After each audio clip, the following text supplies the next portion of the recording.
Hello, and welcome to the season 2 of the Working While Homeschooling podcast, the podcast for workingwhilehomeschooling.com, where our mission is to help homeschooling parents make money, maybe even have a career, while continuing to homeschool and without losing their sanity. My name is Julie, and I am your host and resident career coach today. I want to thank you for joining us and listening in. I hope you are all doing well. So before we get into this, I want to make a brief announcement. The Ultimate Blogging and Work from Home Summit that I am co-sponsoring is now live October 21st through October 25th. I want to invite all of you to check out the affiliate link I have in the show notes to check out that Work from Home Summit. It's going to be great. We're going to be talking about all things homeschooling, working from home, right in my wheelhouse, guys. So we have a lot, our workshop topics include basically blogging, online social media, basically all the social sales concepts you could be considering: Pinterest, Facebook, Instagram, blog monetization, all of SEO, all of those kind of topics. One of them is publishing your first book, building a brand for your business, even talking about direct sales, even though I don't cover that, but the summit will be working from home, business development, time management, being a virtual assistant, and so on and so on.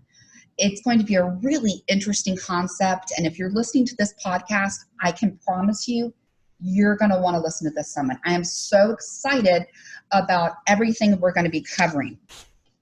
And today we have Lisa, who is one of our speakers at the summit, as our guest today. So Lisa, can you tell us a little bit about yourself? Sure. My name is Lisa Nearing, and I've been married for 34 years. My husband is a clinical psychologist, and we have 5 kids between the ages of 16 and 32. We've homeschooled for 28 years and have graduated 4 of those kids from homeschooling. I've worked for about 10 of the years that we've homeschooled. I worked for a few years at the front end when my oldest 2 were really little, and then I worked for 6 or 7 years just recently while I'm graduating my last couple kids from homeschooling. Awesome. And I know you're going to be speaking with me at the Ultimate Blogging and Work from Home Summit that is coming up. So can you tell me a little bit about your sessions and what you'll be talking about? Yep, I only have one session this time. I'm going to be talking about blogging like a boss.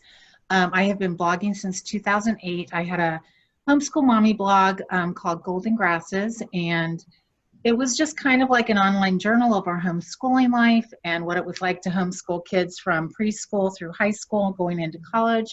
We did tons of book and curriculum reviews. There's probably hundreds of product reviews on there. And actually through that blog, I ended up getting an online job, which led to owning the company that I now own. But my session is on blogging and what it's all about, that really you need to know how to write well, and you need to know how to promote well. And if you want to monetize it, you need to make some decisions about what that will look like. So that's what my session will be about.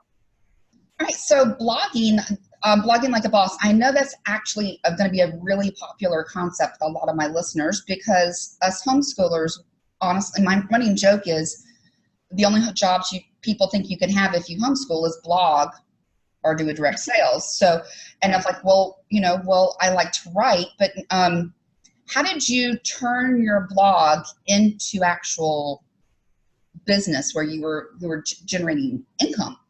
Right. Well, I didn't do a lot of things that people do to monetize their blog. I didn't do affiliate links. I just don't like affiliate links. It's not my deal. I don't want to keep track of them. And I didn't really generate a lot of income, but I generated a lot of resources for our family. So I've traded blog reviews, curriculum and product reviews for thousands of dollars of products, travel, museum tickets, cool stuff. And that's really enriched our lives. But I did at one point apply for a job that it was actually a company that I'd done a product review for. And when I do product reviews, there's actually an art form to product reviews. I tell everybody, if you're going to blog, you might as well do product and curriculum reviews, because it's a great way to get fantastic stuff and resources. And it might not be money, Yeah, but if you don't have to pay for your math program that costs $200, it's money you're not taxed on, you know. Grocery money. Exactly. I will say I agree. And before I got very active with working while homeschooling, I had my own mommy blog, because I think that's how we all come into this. And and you know, I started like going to, I was like, I know I want my kid to do this curriculum, and I would go to them and basically offer my services, aka beg for free stuff. And it worked every single time, because they knew us homeschoolers, I don't think there's one homeschooler on the planet that's not going to do their due diligence and research reviews on curriculum. Right, exactly. So you have to learn how to pitch, which is what you were just talking about. You do your pitch to the company and then write a really good review. And in my opinion, part of that writing a good review means that you really know about the company, and you're not just telling about a product, but you're telling about the services that the company offers, as well as linking them, your readers, to their Facebook pages and Instagram and stuff like that. So from that, I actually found a job with a company that I'd done a review for, and I applied to a job with that company, which was working. It was a large educational company on the East Coast, and I worked as a remote academic advisor for them for several years. Awesome, awesome. So that turned in, you now own the company. Well, no, actually, that was a different company. Okay. And a couple years ago, I was sitting in a coffee shop working, because I was remote, and that was awesome. And a friend came up, that a former homeschooler, that her kids had graduated. We started talking about my job, and she said, "Oh, a friend of mine is selling her company. You should call her, because it's a lot of what you're talking about that you do." So I did call, and unfortunately, the gal who owned the company had just recently passed away. But I ended up talking to her husband, and he was still selling the company, so we acquired the company.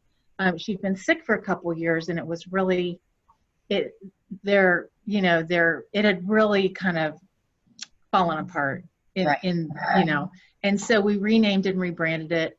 We've had classes online for about 12 years, but 3 years ago, we renamed it True North Homeschool Academy, and we expanded the program. So they used to just offer high school classes. Now we offer K through 12 classes. We have academic advising, we have clubs, we have testing, we have self-paced classes, community, ebooks, a whole smash. It's been a lot of fun.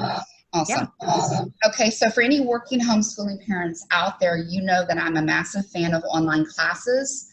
For me, especially as the kids get older, I am one of those people who try to keep my kids from all technology as long as humanly possible. But at a certain age, you just can't do that, because they need to know technology. So I will say I'm a big fan. I think it makes the working homeschooling life easier. So if you want to check her program out, it's called True North Homeschool Academy. Okay. Yeah. Awesome.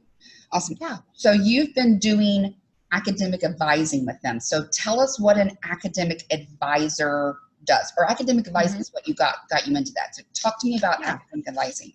So what I do with True North Homeschool Academy, we have 2 programs in our academic advising program. We have an academic advising program for anybody who just wants some direction and help with what their kids should be doing. We will help them with credit evaluation. We put together a transcript to date. We do a personalized learning plan. A lot of our families are coming to us asking, well, how do I get through college without the debt? Most people are graduating. If they graduate from college in 6 years, not 4, with $37,000 of debt, that's actually on the low end of what I've seen recently. And so I'm really focused on helping the families hack college costs. And so we'll put in CLEP tests or call it dual enrollment classes and stuff while they're still in high school. Because once you graduate from high school, you don't get the dual enrollment rates. And then we also put together ways that they can get a jump start on their career while still in high school. It's interesting to me, a lot of homeschoolers are really interested in creative fields, like they want to be a full-time author, or they want to get into filmmaking. And so what a lot of kids don't realize is that for a lot of career fields actually now, you don't have to have a degree to get into it. But what you do need to do is build a platform for yourself. So we give them a lot of information about how to build that platform and how to just get a jump start on the career if they're interested in that as well. And we also offer curriculum. I would say with the young generation, and for my working homeschooling parents now, I'm going to tell you the rules are different for our current high schoolers versus us. Yeah. Okay, so I will say, like, the young, being online, having the social presence and the platform and all of that is absolutely going to get you in the door. But this crazy thing that I found with a lot of my clients, so in my coaching business with the contract work I do, people come to me when they get laid off or they've lost their job or whatever. There's something that happens around the age of 40 to 45. If you lose your job basically from 40 on and you don't have that degree, that means you can't check that box when you're applying online and you get shut out. Yeah. So, which is awful and not right and blah, blah, blah, blah. But I just warn, this is the thing. This is my fear with homeschooling parents is we always tell kids you don't need a degree. But then they hit 45 and frankly, then they have kids and a mortgage and everything else and they can't afford to go back to school to get the degree. Right. And now they can't get a job. Right. I have a lot of clients come to me and they're 55 years old and it takes them 2 to 3 times longer to get a job simply because they don't have the stupid piece of paper. Yeah. Well, and I would agree with that. Degree is in, to be honest. Yeah. Well, I'm not saying don't get a degree. So I'm glad you put that in there. Absolutely. I'm just putting the legal caveat in there for me, guys. So. Yeah. No, I think that's great information. A lot of people, especially in tech, really certificates mean a lot. But if you don't have some piece of paper, exactly right. And our kids are going to work in a different world than we live in. As far as the economy and the working world, they're going to be in a gig economy, which means they're probably not going to have a stable, steady job where they get the watch at the end of 35 years. They're going to go from gig to gig to gig. They'll have to pay a lot of their own health insurance and that kind of stuff. So we need to resource them as much as we possibly can and launch them with as little debt as possible. Yeah. I absolutely love certification classes. I love that. I have 3 of my own, so I'm a huge fan. I love the gig economy, to be honest. I mean, that's how I have paid my bills for the past 8 years. So I love the concept of the gig economy. I see a lot of clients with the day-to-day career, and the gig economy is actually how they're building their skills. They're padding their resume and getting the skills that will promote them where they want to go, because nobody's boss pays for that anymore. It's really impossible to find a boss who's going to let you basically pay for you to take this course so you can promote and do this. That's just not one of those perks anymore because bosses are cheap. And I don't blame them because I can't afford to pay for it either. So, I get it. But I absolutely love the concept of gig economy. And I do believe that this is something the mentality of that is something we have to get our kids ready for. But for my working homeschooling parents out there, I'm going to throw this in here. Statistically, we know, and it's been proven, that people in the U.S. stay at a job for 3 to 5 years, and that's it. So even what you're talking about, our homeschooling parents are going through too. So if you've been at a company longer than 5 years, that's gravy. And I always tell every single one of my clients, you hit that 4-year mark, you better start going ahead and getting ready. If you haven't been promoting from within, because that would count. Okay. So if you get too stagnant somewhere, people now look at your resume and say, you've been in one job and one desk for 15 years. What have you been doing with your life? And then they think you're not skilled or whatever, if that makes sense. Yeah. So what have you been doing for 15 years that you haven't promoted? Why have you not moved on? I mean, which is the direct opposite of what we came into the working economy with, and complete opposite. Right. Well, and I think this is really relevant conversation to homeschool moms. I mean, I have kids that are 16 years apart. So we've homeschooled for 28 years and I stayed home and did not have a job for 20 years. And so when you go back into the workforce in your late 40s or early 50s, for one, ageism is a true thing. Absolutely. And if you don't have skills that you've been working on, how do you build your resume? Well, one of the ways that I built my resume is I do have a couple of master's degrees, and that's how I the company that I worked for required education degrees, and I didn't have those, but I had master's degrees, and so that counted. But the other thing too is I built my resume by doing homeschool co-ops and teaching. I was a certified writing instructor through IEW and taught writing classes for over a decade and vended for many companies in the homeschool world. And I also did a blog. And so I was on some of the sales pages for big companies. I knew how to do copywriting very well. I was on the TOS review crew, which was a phenomenal experience because I learned a lot about social media and marketing that they actually do for you. They train you how to do it as part of being on the review crew, because then you can promote the products better. Right. So there's a lot of things you can do as you homeschool to keep your skills up.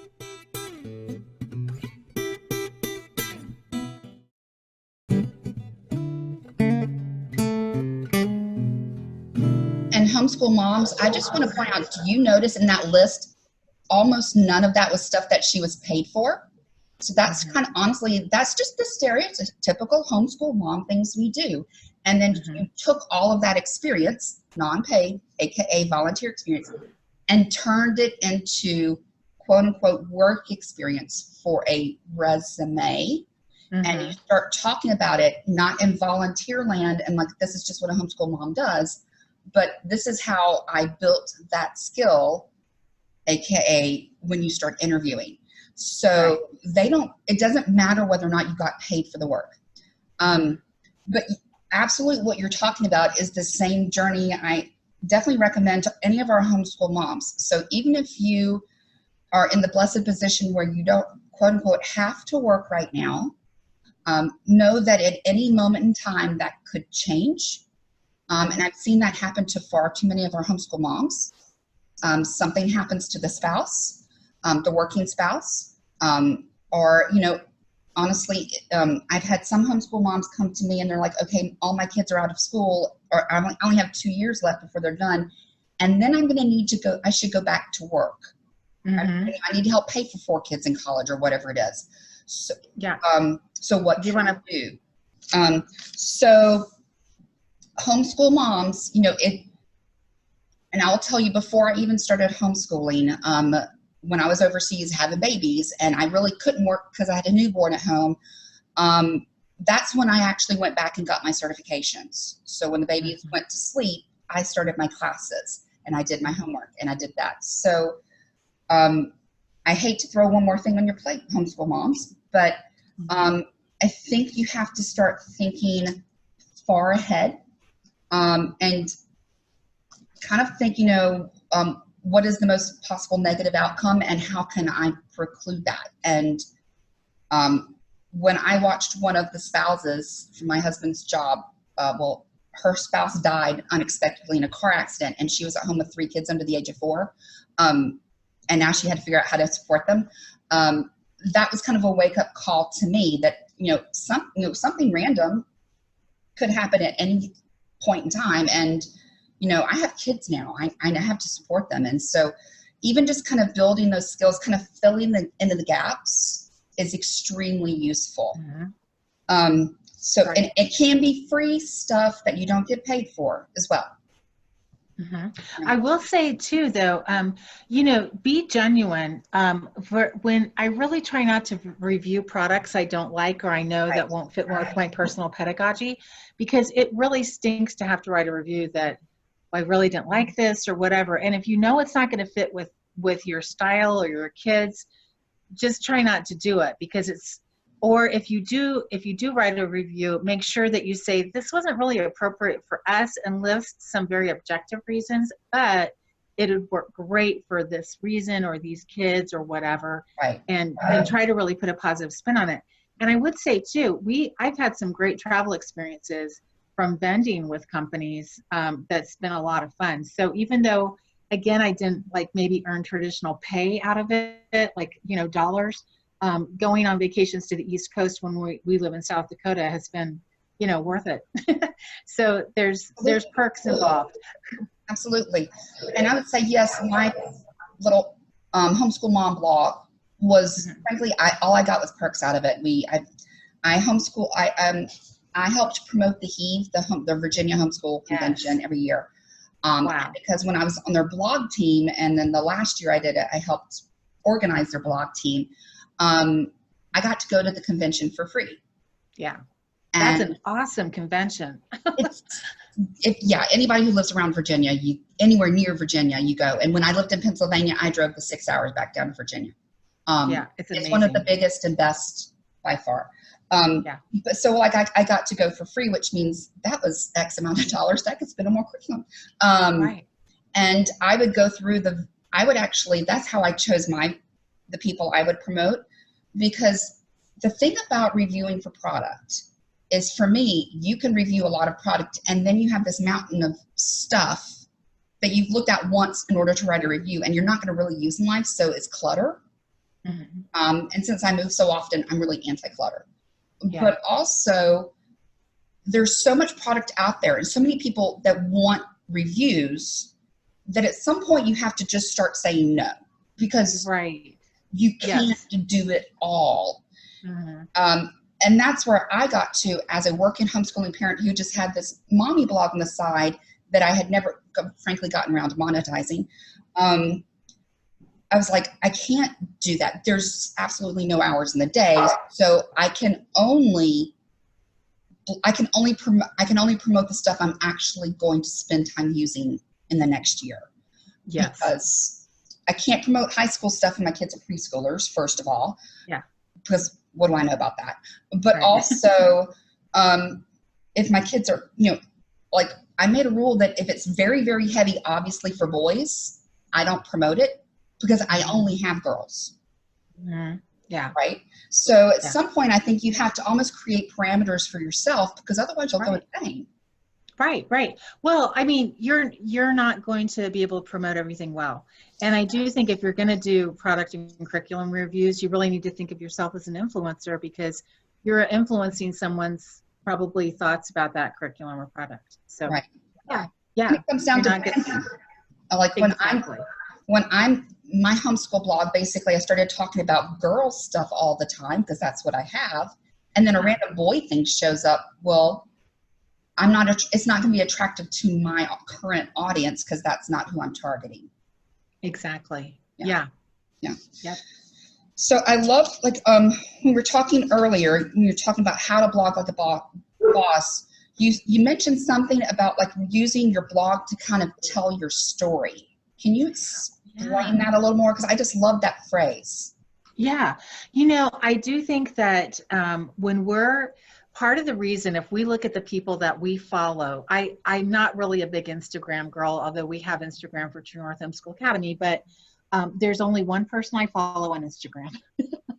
And why do I follow her? Because she tells a phenomenal story.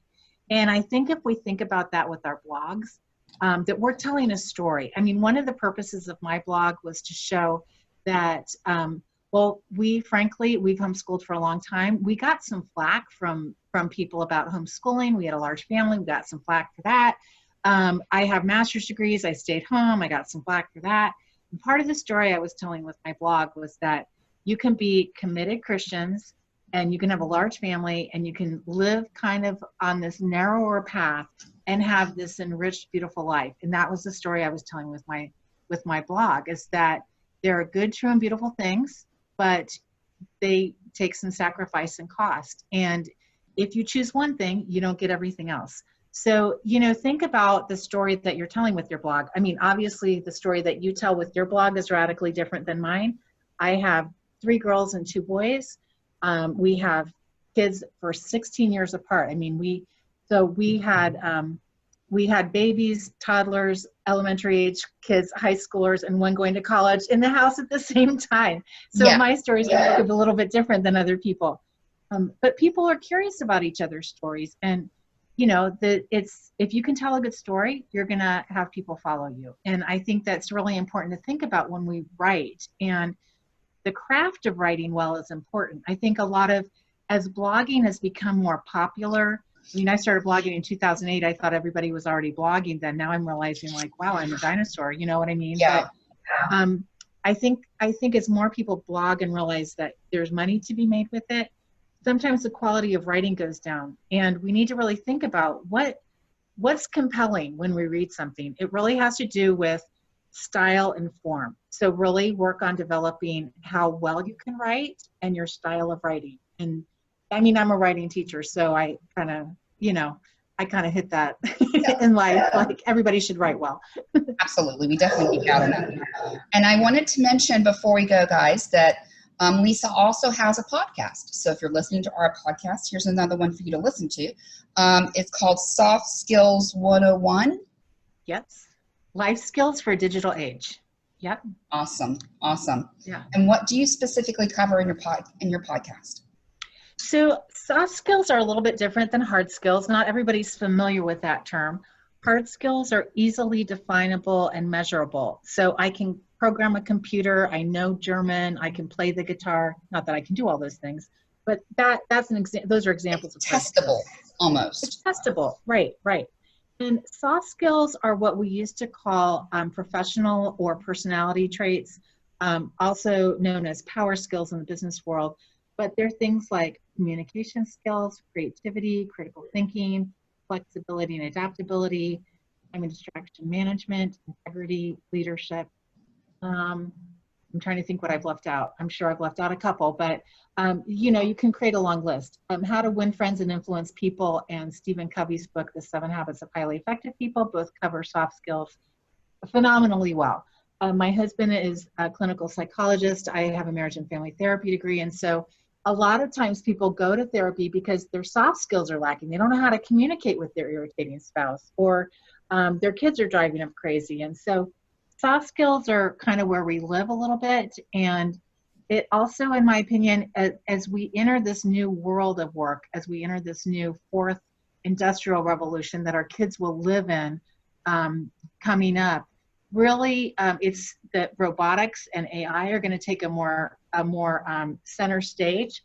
But really what people are not realizing is that as we become more digital and what's the word I want to say, more tech oriented, the real value is going to come with people's humanity. Creativity is going to have even greater value than ever before, because as we become more technical, if you look at any of the business literature, people are getting lonelier. Harvard Business Review is talking about loneliness as a crisis. And when it hits the business pages, it's a real deal. And part of the reason they're becoming lonelier is because young kids are looking at their screens all the time, and they need connection. They need mirrored with human faces. And so soft skills are going to become more important than ever before. And that's part of our vision and mission with True North Homeschool Academy, is real life, real experiences. And that's part of why our classes are offered live online with exceptional teachers who love kids and education, because we're really committed to that. Awesome. And as a career coach, I would absolutely agree with that. For some reason, I get a lot of techies. I apparently attract a lot of introverts, as I politely call them. And that's great because they're amazing at their job, but they can't even speak up in an interview. Right. And I am one of my youngest, frankly, hardcore introvert. My mother, frankly, could never see another soul and be happy. She's so introverted. She's a hermit. And that's great. But at some point, you're going to have to either go in for an interview or go before your boss in front of a panel and convince that board to fund that project or something. So you don't have to be an extrovert to be successful, but you do have to have good communication skills. I would absolutely. And that's one thing I think every single person on the planet can always improve on. Exactly. Absolutely. So I would say that homeschool moms, work on your communication skills, but also make sure your kids can do that, because the candidates that stand out to me are the ones that also, everybody has the technical skill, and if you get past a certain round of interview, you've got that. That's the baseline. And then it's everything over the baseline, and usually it's all of those soft, unquantifiable things that make us a human being, like you said, because a human being, we're not a robot. that can make those critical thinking decisions, who can really kind of think about problems and solve them, that is what sets us apart. Uniquely sets us apart, because we would all do those kind of things differently.